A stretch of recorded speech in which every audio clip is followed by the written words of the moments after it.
Bolajonlar, uy vazifasini bajartirishda ota-onangiz sizga yordam beryaptimi? Mahfuza Parpiboyeva uzoq yillardan buyon tarbiyachi sifatida samarali mehnat qilib kelmoqda. Uning kasbga bo'lgan qiziqishi yoshlik davridayoq shakllangan. Shu sababli u har bir vazifaga mas'uliyat bilan yondashadi. 19-maktabgacha ta'lim tashkilotida 30 yildan buyon tarbiyachi lavozimida ish yuritib boryapman. Bolalar bilan ishlash tarbiyachidan sabr, bilim va yondashuv talab etadi. Mahfuza Parpiboyeva esa tarbiyalanuvchilarning qiziqishi hamda ichki imkoniyatlarini ochishga alohida ahamiyat qaratmoqda. Yoshligimda o'qituvchilikni, tarbiyachilikni juda ham havas bilan qarardim.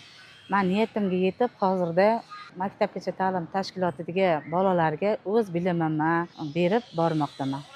Ayniqsa bolalarning erkin fikrlashi, nutq madaniyati va jamoada ishlash ko'nikmalarini shakllantirishga katta e'tibor beriladi. Shu bilan birga odob, axloq va ma'naviy tushunchalarni singdirish ham ustuvor vazifa sifatida davom ettirilmoqda. Hozirgi kunda men bolajonlarga qiziqarli, o'yin orqali faoliyat olib boraman. Hozirgi kunda tarbiyachi o'z ustida juda ko'p ishlash kerak. Harakat qilish kerak, harakatdan to'xtab qolmasligi kerak. Bolajonlar uchun o'z g'oyalarini, yangi g'oyalar bilan ishlash kerak.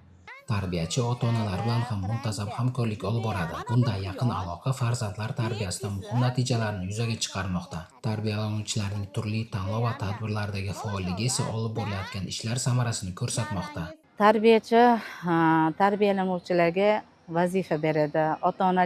Ota-onalar bilan hamkorlikda birgalikda ishlab kelish kerak. Chunki tarbiyachi o'zi harakat qilib bolalarga bilim bergani bilan uyda ota-onasi ham unga yordam bermasa, hech qachon bola yaxshi o'zgarishli bo'lmadi.